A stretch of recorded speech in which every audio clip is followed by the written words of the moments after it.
Hello everyone! Today we'll talk about a horrifying massacre that took place in the early 21st century in Shenzhen, Guangdong Province, China. The central figure in this case is Mr. Chu Yinan, the former vice president of a well-known media organization in Hong Kong. At the height of his career, he was considered one of the wealthiest and most successful men, known for his cautious and discreet nature.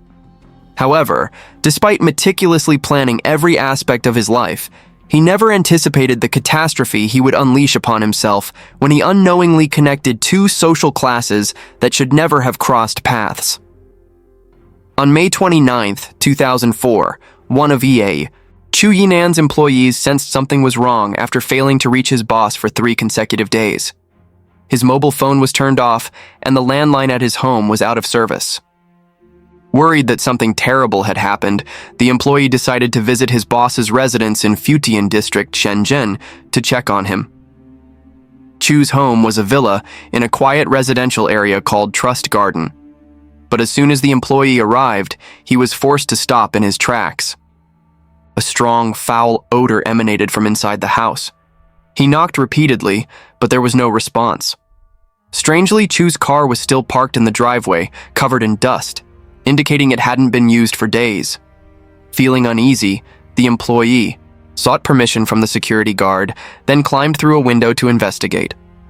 The moment he stepped inside, he was met with a horrifying, blood-soaked scene. Shocked and terrified, he immediately called the police. Shenzhen police quickly arrived at the scene. The initial investigation revealed that the entire Chu family had been brutally murdered inside their home.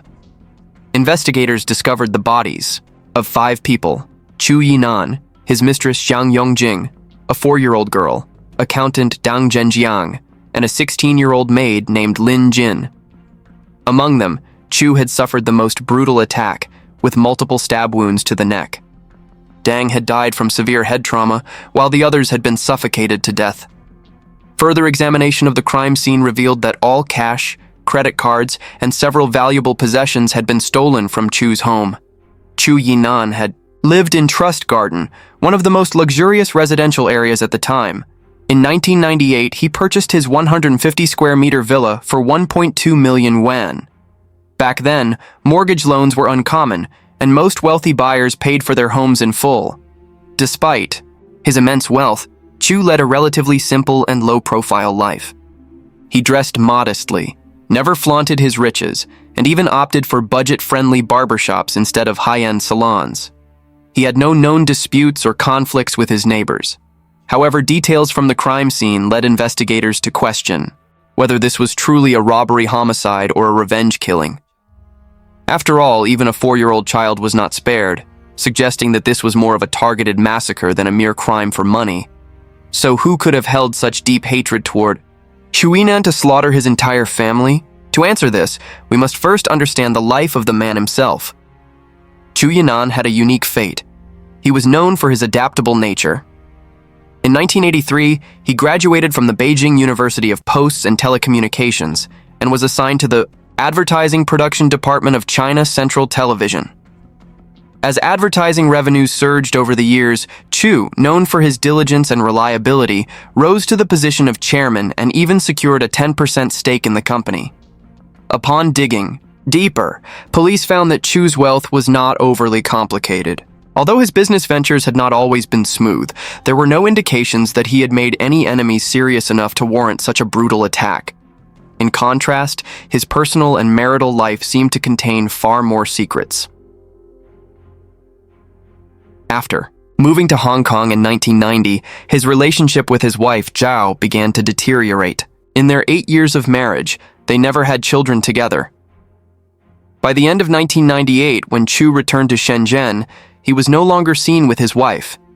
It was assumed that they had separated, as he was now living with a much younger woman. Fai, woman murdered alongside Chu, Xiang Yongjing, was initially believed to be his second wife. However, upon investigation, the police discovered that Chu had never officially divorced his first wife. Thus, Xiang was merely his mistress. To the neighbors, Xiang was a cheerful and beautiful woman who spoke with a Sichuan accent. She was 21 years younger than Chu, with an older brother and 2 older sisters. When she was 3, a violent argument broke out between her parents. The next day, her mother mysteriously died at home. Her father, Xiang Wenbin, was suspected of murdering his wife and was arrested. As a result, the Xiang siblings became orphans overnight, left in the care of their frail grandparents with little support from extended family.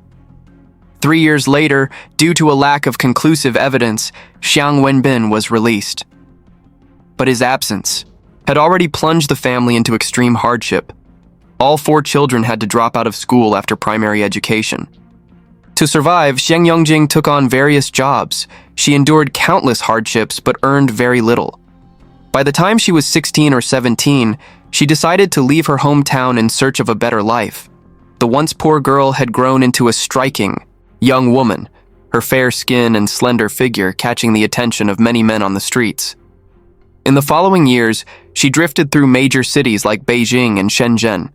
However, no one knew exactly what she had experienced during this time. In 1997, she returned to her hometown as an entirely different person. Dressed in fashionable clothes and adorned with dazzling jewelry, she stunned the neighbors. The ring on her finger alone was worth more than 9,000 yuan, a fortune for the rural community she came from. By the end of 1998, through introductions from friends and family, she met Yang Wen, a bus driver in Hongya County, Sichuan. Yang was a divorced man with a child from his previous marriage. Despite warnings from those around her, she married him in April 1999, but their marriage was far from happy. The couple frequently argued. In 2001, she gave birth to a daughter, Yang Xiuyue.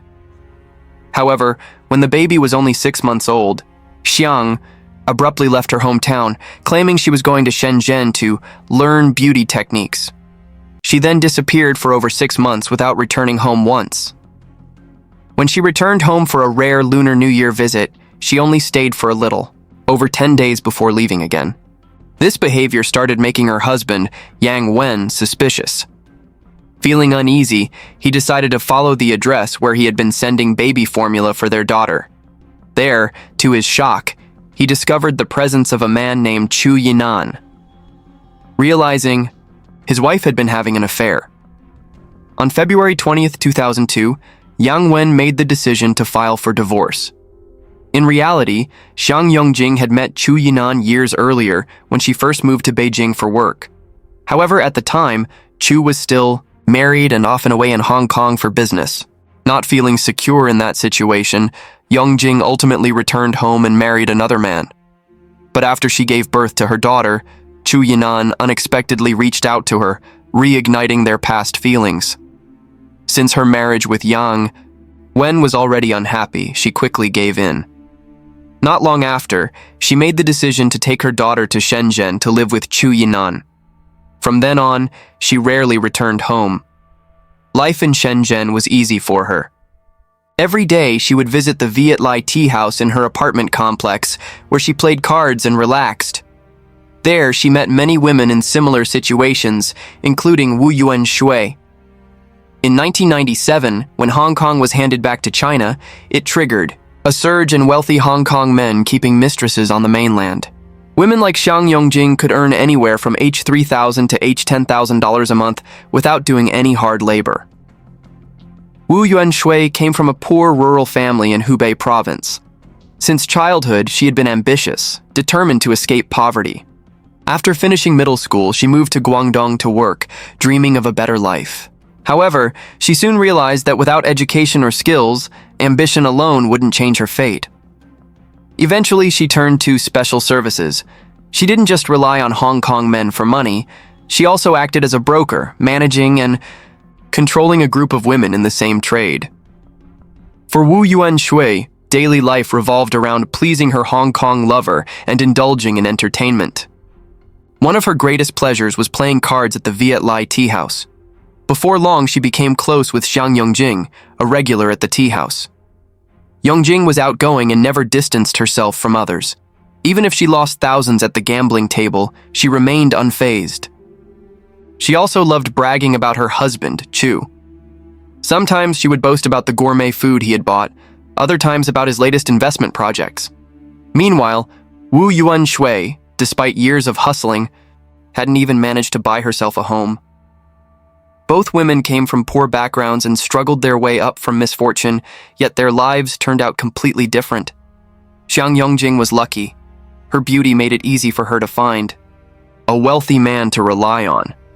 Her life was filled with luxury, 2 expensive cars, a lavish home, and a maid to care for her child.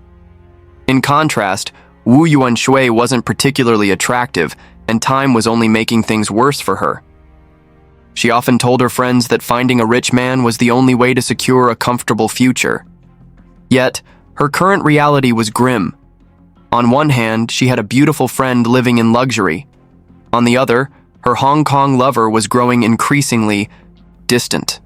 In fact, in the months leading up to the incident, her lover had stopped giving her money altogether, claiming she was getting old and no longer attractive. This infuriated her. In April 2004, she sought out Luo Jun, a former colleague of her brother-in-law, to discuss a secret plan. Luo Jun was a fugitive, wanted for embezzlement. Wu Yuanshui told him she wanted to find some thugs to teach her Hong Kong lover a lesson and in the process, extract a large sum of money before disappearing. Luo Jun immediately agreed, but there was a problem. The Hong Kong man had already been warned about Wu Yuanshui. Many of his friends had told him she was greedy and capable of anything for money, possibly even plotting something sinister. Although he didn't fully believe the warnings, he remained cautious, making it impossible for Luo Jun and his men to strike. After waiting for days without an opportunity, Luo Jun grew impatient. He told Wu Yuanshui, "Instead of waiting, why not find someone else with money to rob?" Instantly, Wu Yuanshui thought of Xiang Yongjing. What made it worse was that the target of the scheme remained completely unaware. She continued treating Wu Yuanshui as a close friend, often inviting her over to play cards without the slightest suspicion. And so, in early May 2004, during a card game at Xiang Yongjing's home, Wu Yuanshui quietly began devising a sinister plan.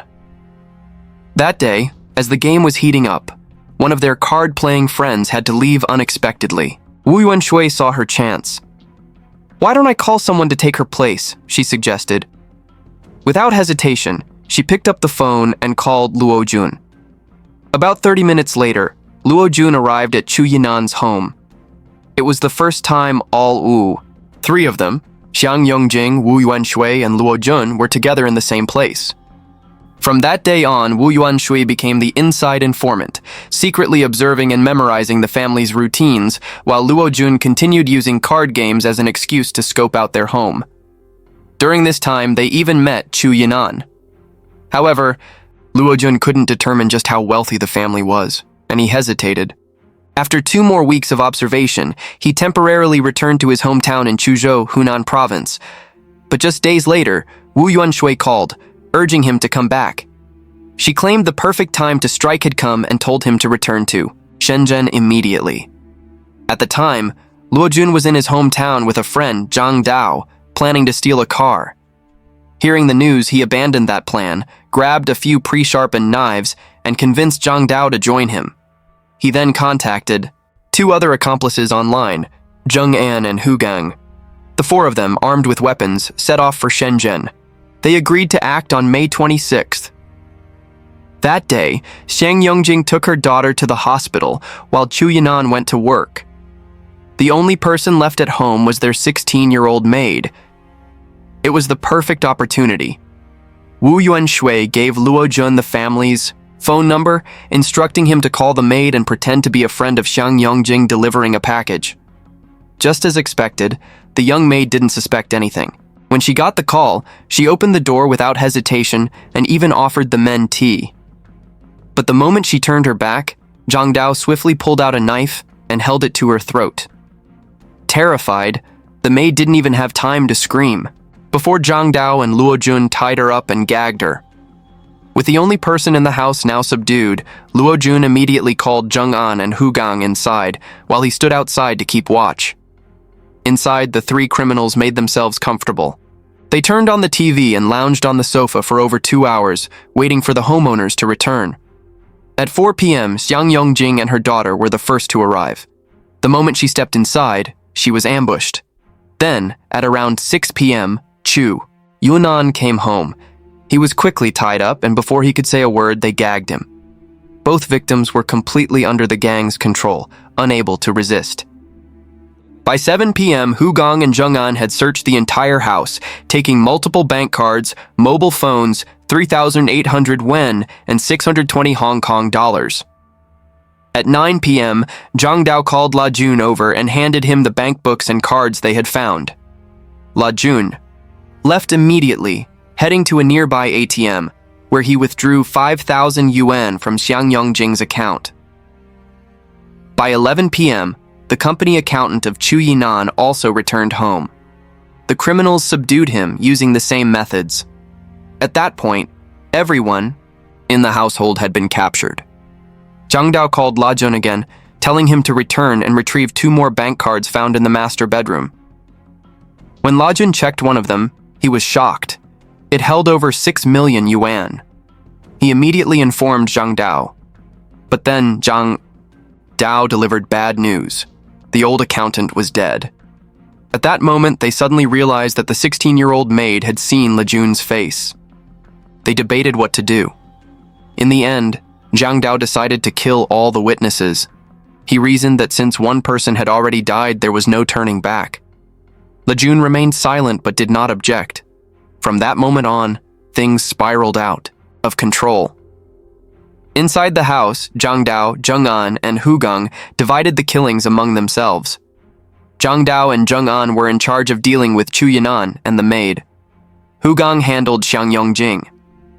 After the murders, only 4-year-old Yang Zhihui was left. Earlier, they had discussed what to do with her if they had to eliminate all witnesses. Both La Jun and Wu Yanshui had daughters of their own, so they opposed killing a child. But Zhang Dao coldly stated, "We've come this far. Even if I don't want to do it if no one else will, then I'll do it myself." It took several days before the horrific crime was discovered. During that time, the 5 perpetrators brazenly used the stolen bank cards to shop at major malls in Shenzhen. They squandered over 630,000 yuan on gold, phones, and video cameras. Afterward, they split up and fled. Wu Yanshui escaped to Dongguan. However, the police quickly identified Wu Yanshui as a key suspect. She was the first to be arrested. Once, in custody, she broke down completely and confessed everything, exposing her accomplices. Within 30 hours, the remaining 4 were captured one by one. On September 13, 2004, the Shenzhen Intermediate People's Court held a public trial for the 5 main defendants and 2 others charged with harboring criminals and handling stolen goods. All 5 principal offenders were sentenced to death. By the end of November 2004, they were executed. Witnesses at the execution reported that they remained calm, making no scenes. The case was truly horrifying. As time passed, it faded from public memory, but the harsh lessons of greed, dishonesty, and the price of poor choices remained.